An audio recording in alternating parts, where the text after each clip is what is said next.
So before we talk about, let's go back to our illustration, if we have it here, of our where the stakeholders ones dropped off. Anyway, let's see if I have it over here real quick. Show it. Okay. We'll just go back to this here. So corporate social responsibility. Stakeholders, we talked about all the different kinds of stakeholders in connected to an organization. What I'd like to do is go through and have each of you think of a stakeholder, right? A stakeholder, and that was the dorky discussion. So who is a company responsible to? So who are you responsible to when you're a company? You can think of any one of the many stakeholders. We came up with like 15 stakeholders. Who is it, and what is your responsibility? What's the company there, meaning the company's responsibility to that stakeholder? And you can come up and write it on the board for me. So you can list a stakeholder, that's the who, and then the company's responsibility to that who, what is that responsibility to them? Because a company has a responsibility to each stakeholder because a stakeholder has a little bit of impact by every decision a company makes. So this is a great way to keep us all engaged. So you can volunteer to come up and write which stakeholder you're identifying. And you could, a couple of you could have the same stakeholder. It might be multiple responsibilities. Alyssa. I'm gonna be like a supplier. Yeah, sure. Come on up and write it. You write it. If it's terrible, we'll just jump on and, just totally be critical, but no, supplier is definitely a stakeholder. And then. And what's the company's responsibility to the supplier? Well, making sure that like they're sending proper inventory so that suppliers can be sending their. Sure. You can kind of abbreviate that, however.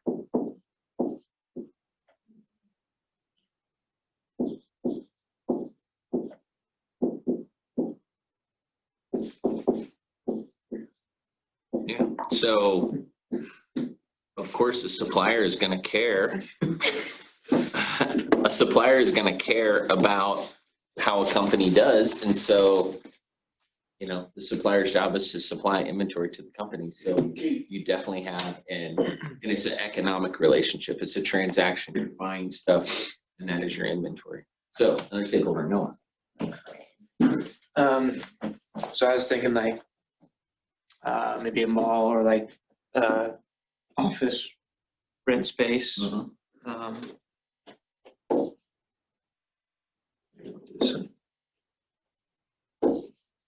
Sorry, I don't know what's going on. Here, tap on this, and then on this, and on this. All right, try it now.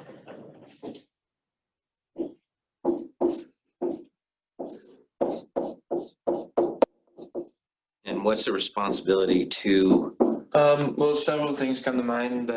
First would be paying your rent on time and that kind of stuff. And then the other would be like stewardship, like taking care of the space that you're given, keeping it clean. Yeah. So rent and stewardship, that's great. That's good twofold way to live up to your responsibilities with basically your landlord. Great. Jared, you had one? Jump up there. I want to make sure it is one. Did we say that stakeholder or shareholders are stakeholders? Yes, shareholders are one of the stakeholders. Sometimes they're one of the most interested stakeholders. Shareholder being someone that benefits from the profit of the decisions.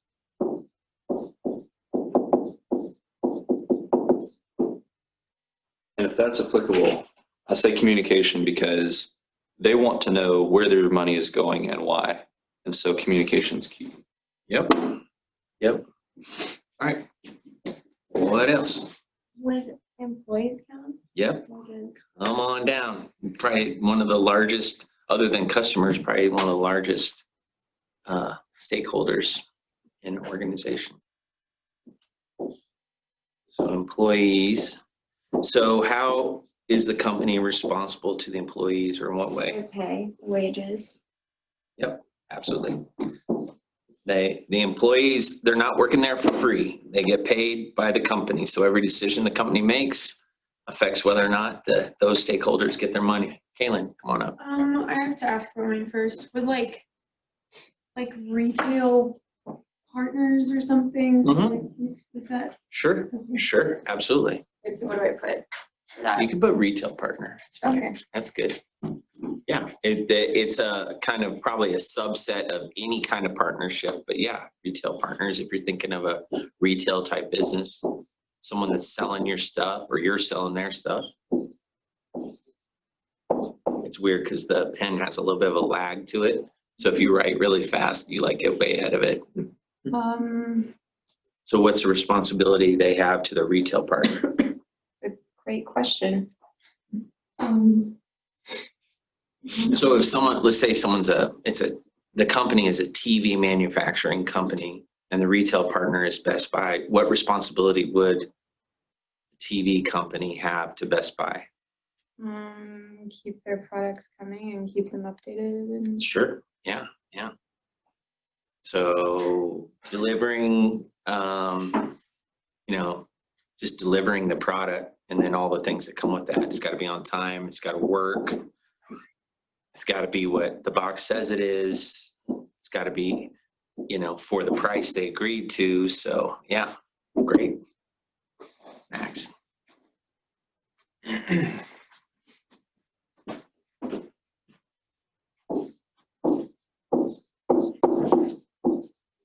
That's the big one. Low hanging fruit. Yeah, and hey, you waited. You waited to see if someone else was going to pick the low hanging fruit. You're finally like, okay, I'm only going to take it from Abigail. That's it.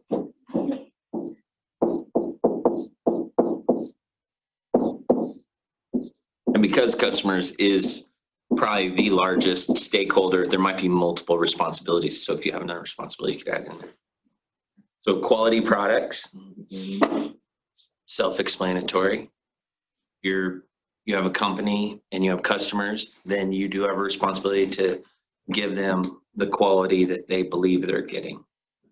Quality might be different, if it's White Castle, you expect White Castle quality. If it's Fuddruckers, you expect Fuddruckers quality. So, Red Robin quality. So, there's different levels of quality, but whatever it is, they should get what they are expecting to get. Okay, Abigail. I was gonna go with a low hanging fruit too, but I waited just a little too long. No, it's totally So I'm fine. gonna add Max is revision to it. grateful. There you go. I think it's important with your customers that you know what they want, so I don't know how to condense that, but.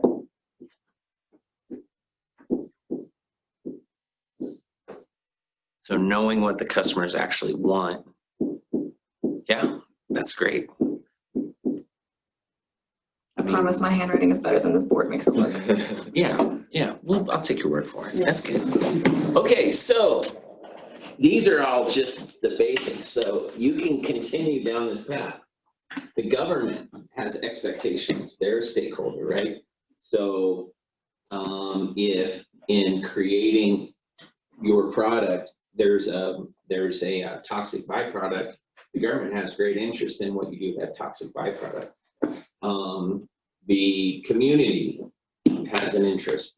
I read a story a couple years ago.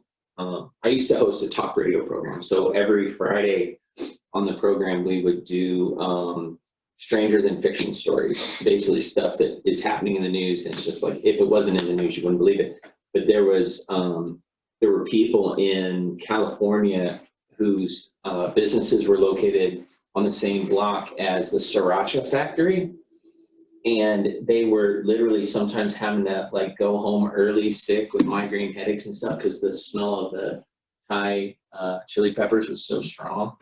So the community, the neighbors have a great interest in what happens, and a company has a responsibility to be a good neighbor, at least, the way we see it.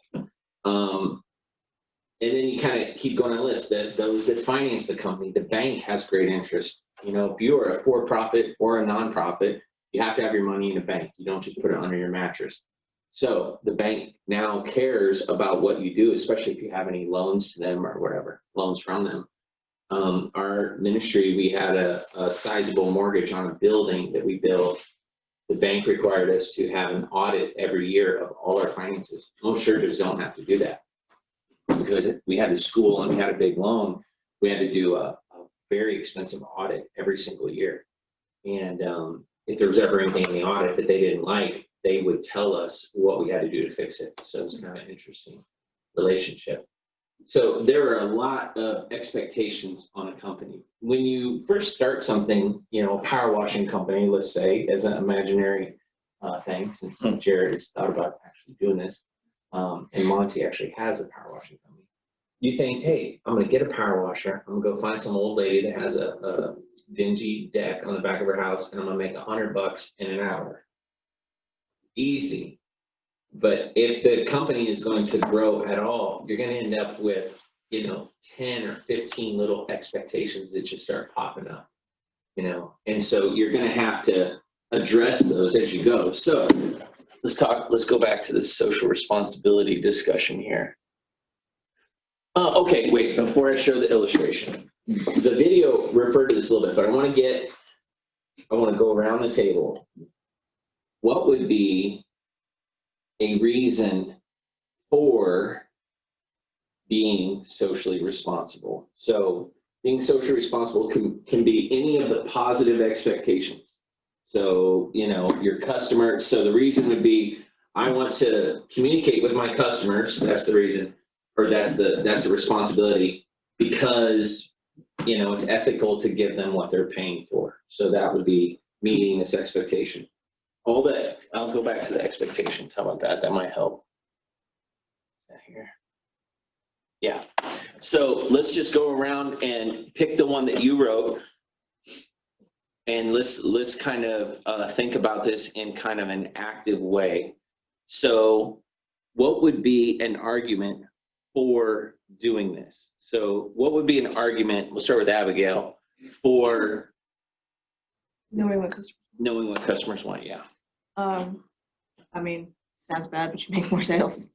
Yeah. You know what it's people want, you make more sales. You don't sound bad at all. This is fundamentals of business management. So if it was fundamentals of charity management, that would maybe sound, you know, selfish. But in business, sales, I mean, if you're doing something, this exchange of goods, you're not giving them away probably. So yeah, so the argument for meeting this expectation is so you can make more sales. That's good. Okay. Who had the quality products, Max?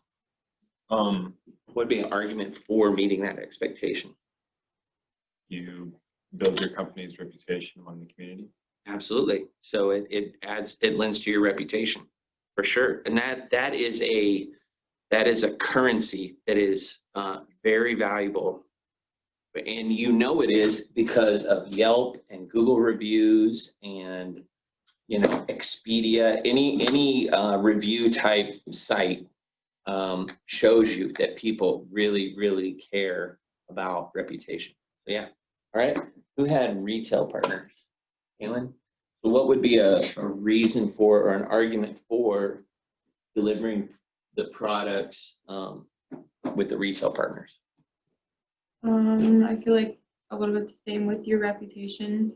If you're delivering good products, you're delivering them on time and everything, then they're gonna want to keep, you know, taking or getting products from you and other companies will want to. Yeah, and it creates a real trust, right? And what you want, if you're in a sales type business, is you want repeat customers. You want people to constantly be buying your stuff and that to grow and grow and grow. So yeah. Okay, who had the employees? Yep. The higher you pay people, the more people probably will apply because they want the job, and you'll have more people to choose from. So you get people with the best expertise and stuff. Yeah.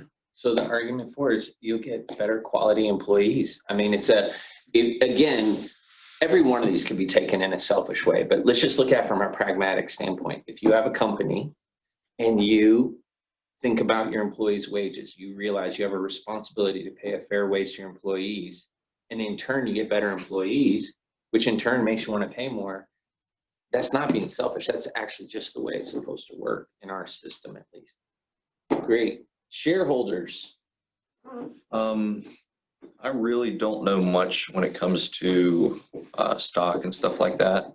But I do know that if you communicate well with your shareholders, then they will look more favorably upon you. And hopefully, this might be, again, a little selfish, but they'll look more favorably on you when it comes to maybe a company takeover or some type of change in the management. And happier shareholders is always better. Yeah. So economically, the way, I mean, this is super basic and I am not an economics professor at all, but so when Nike went from being a company that Phil Knight owned, and he had a bunch of guys that worked and ladies that worked for him, and he had loans with a bank. So he had a Japanese bank and an American bank that would loan him money. And then he built his company based on loans. And then as the owner, you pay the loans from the revenue from the sale of shoes, right? So he was the head. The money came from banks. The money went back to banks, paid everyone. It's all good. And for years and years, he resisted getting shareholders because he knew he would lose control of the product.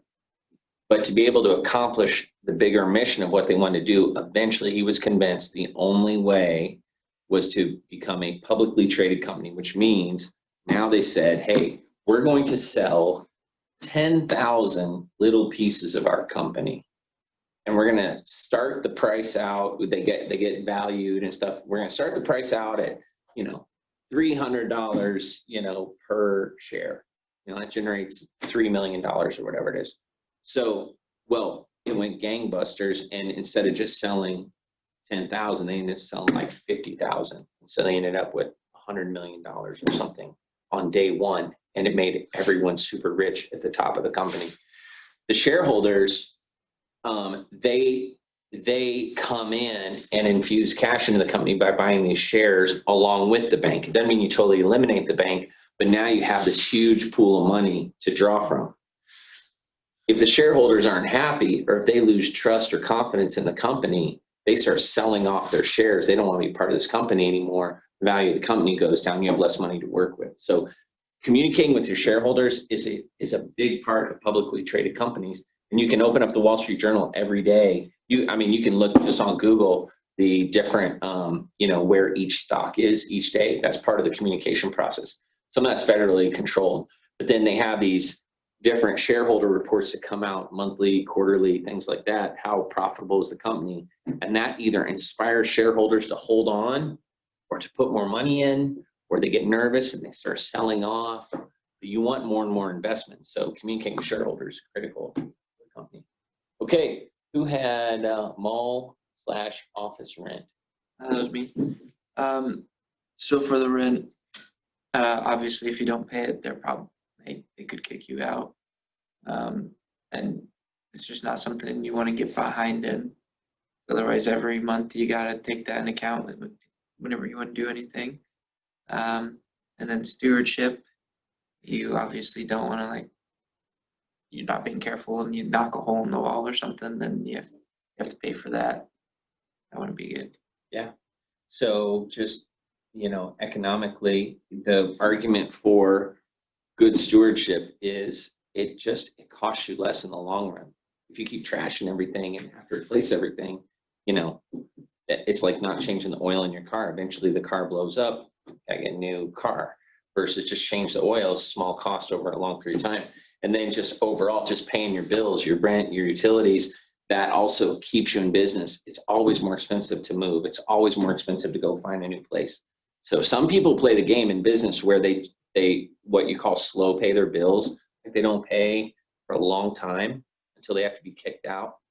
And then they go and do it again somewhere else. Construction companies are famous for this.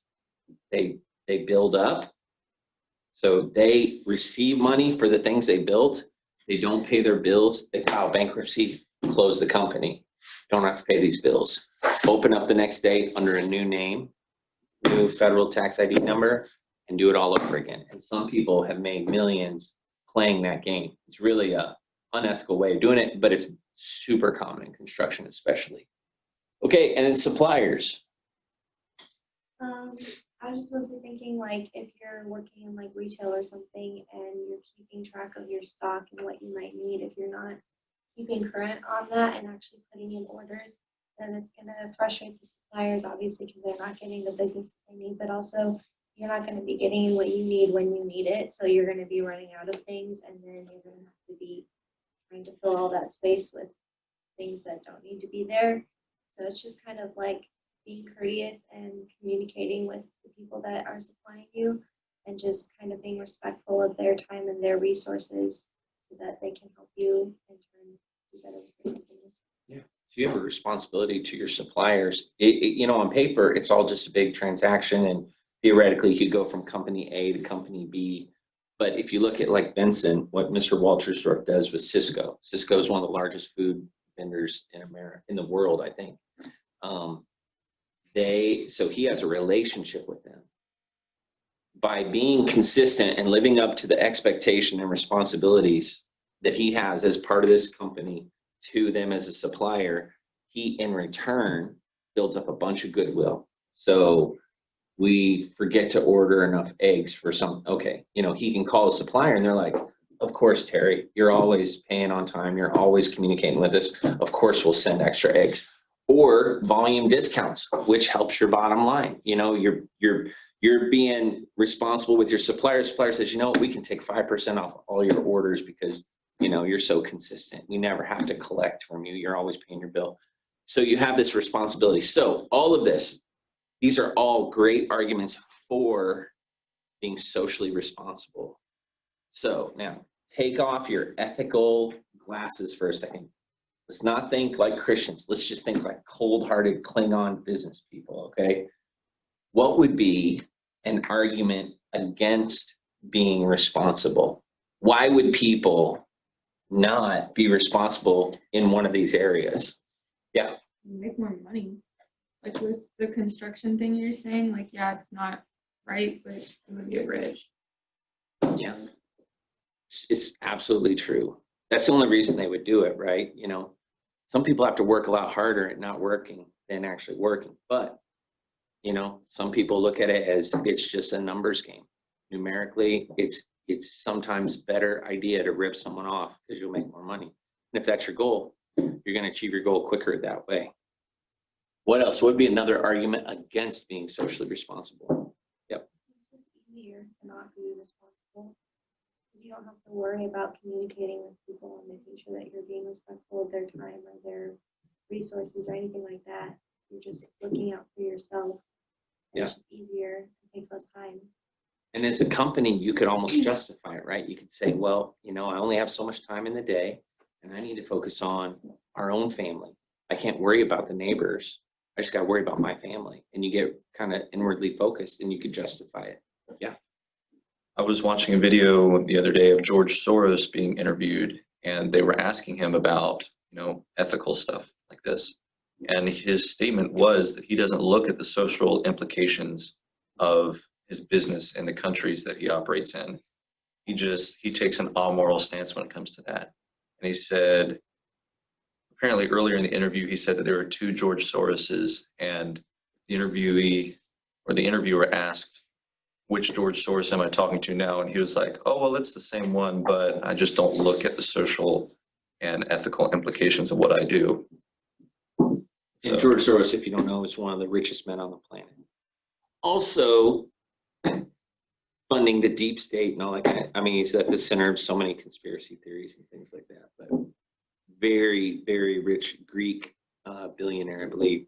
So, which is and interesting. and he's involved in a lot of different countries' politics because of economics. So he's richer than the country that he's from. yeah, that's not saying much because they're like negative. What else? What would be another good reason not to worry about being responsible? Well, if you're not responsible to your customers, then it's probably not the best business move, but it allows you to focus more on just your project, if that's what you view it as. And then you can focus on the product that you're making. And if your customers are saying, hey, if you adjust it this way, that your product will be better, you can say, no, I don't want to do that.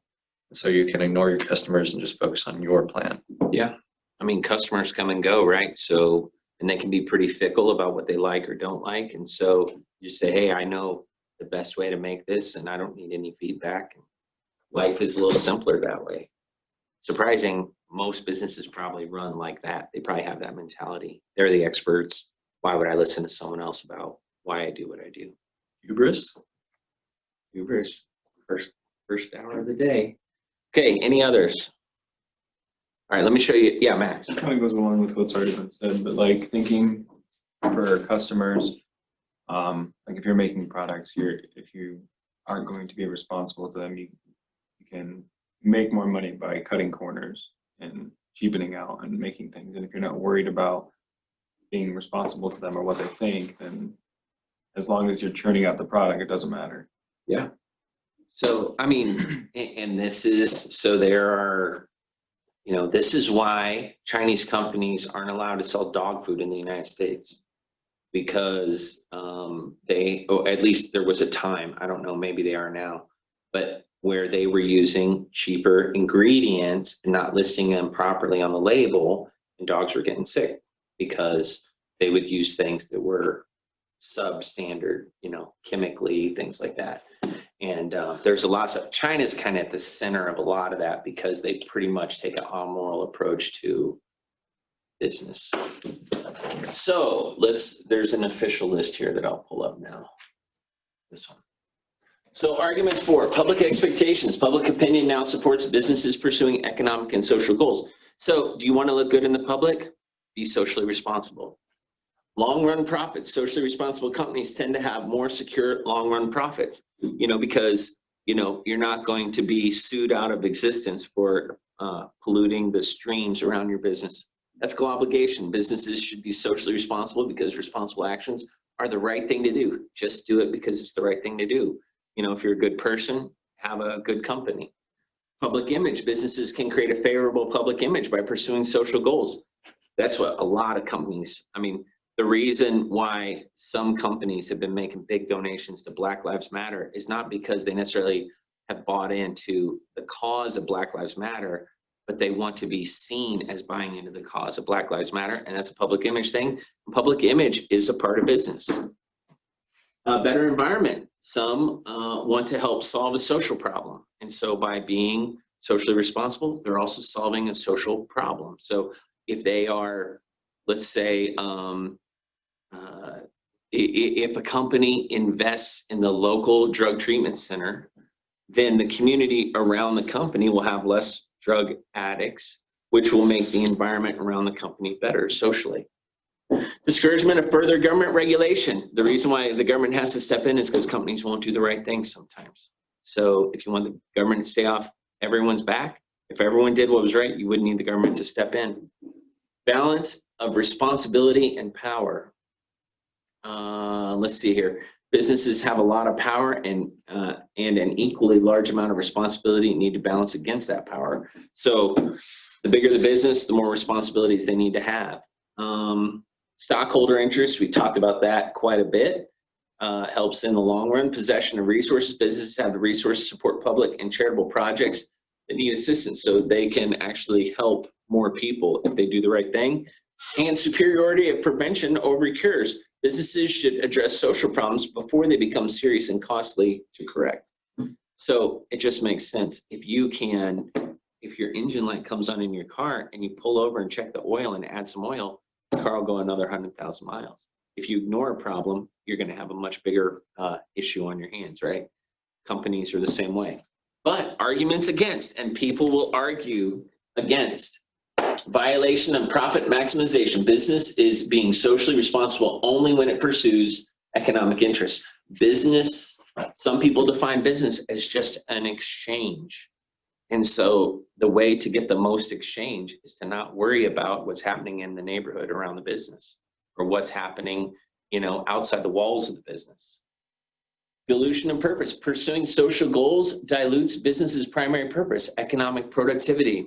So if a company has 100 employees and they aren't worried about social responsibility, all 100 employees can be dedicated towards making a product.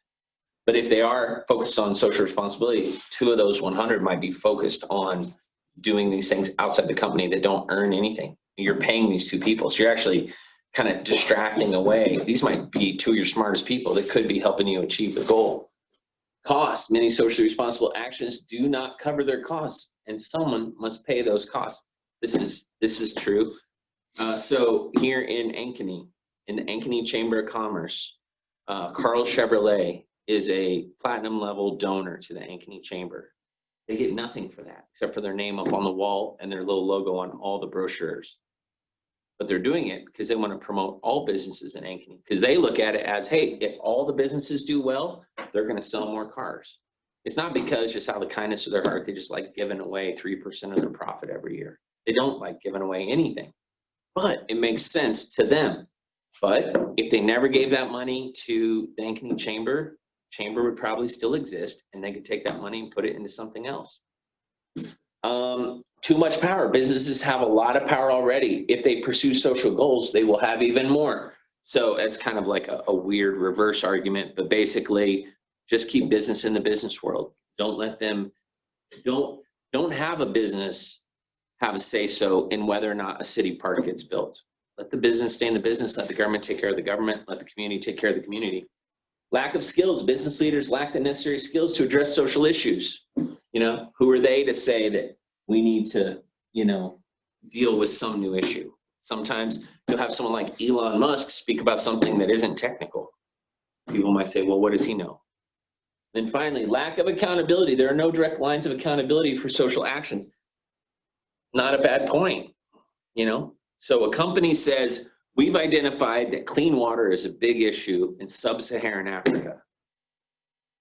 Says who? You know, like, are they scientists now? Are they hydrologists? Or is this just their pet issue?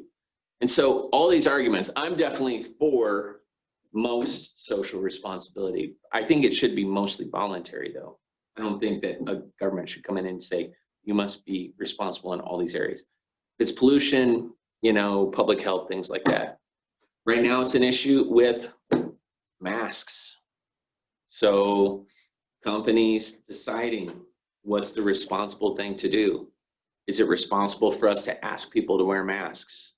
Or is it responsible, or are we more concerned with, you know, what's happening inside our building only? I just heard someone call in, they had, they're opening a new blood drive place here in Ankeny, I think, and they are asking people to come in and donate plasma so they can get the antibody blood so they can help people that are already have COVID in the hospital. So someone called in, clever question. They said, well, if I'm coming in to donate plasma because I already had COVID 2 months ago, and you're going to take my plasma, and you know I already had COVID, and you're going to give my antibodies to help cure someone, why would I wear a mask in if I've already recovered from COVID, and you know you're taking my antibodies for that? She said, well, it's just to make everyone else feel good. Well, okay, so that they're making a decision. It's basically based on a social expectation. It's not necessarily based on the science of antibodies or COVID. It's more about how people feel. Not an invalid reason. It's a, you know, you have to be a public opinion discussion. I think it probably goes towards that. So social responsibility. Sometimes when people hear people talking about the environment or ecology, they kind of roll their eyes and say, oh boy, here we go. You know, now we got to put up a windmill and no fossil fuels, and what a liberal thing to say. But we live in the world we live in, and we have to be considerate. If you lived on the island of Yap, you could dump your garbage in the jungle. You could change your oil and let the oil run right into the soil. And you know, no one's gonna punish you for that. You could burn all your trash out back, you know, including old tires and everything. You could literally do anything you want like that. And you're probably not gonna get in any kind of trouble. Now, in the long run, what Yap is facing is their water table on the island is polluted because so many people have done that. So you can't drink the water anymore.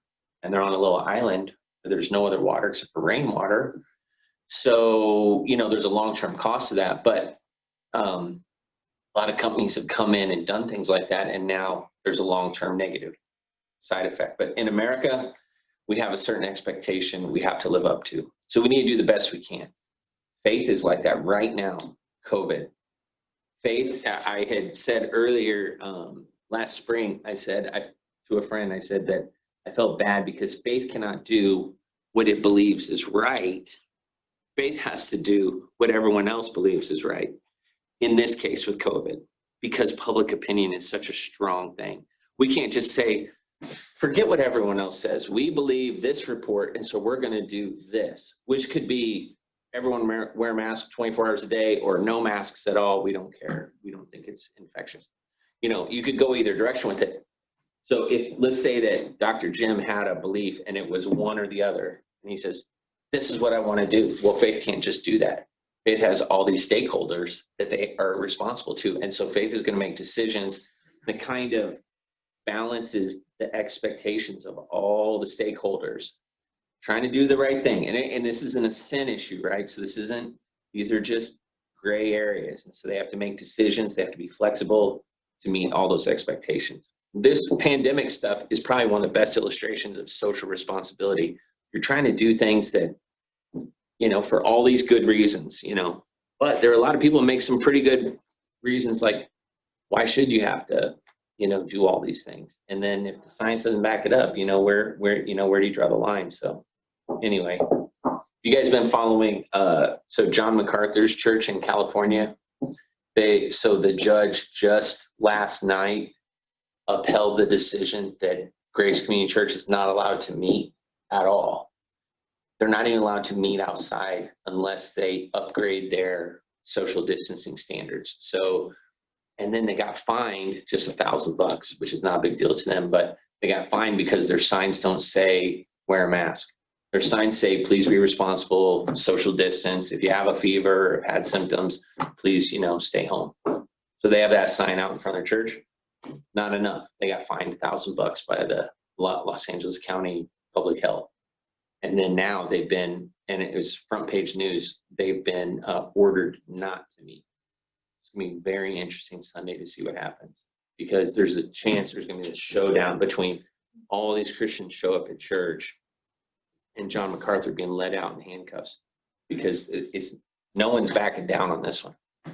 So then it's like, okay, is this a, you know, obey God rather than man, which is what John MacArthur would say. Is this like Christ over Caesar?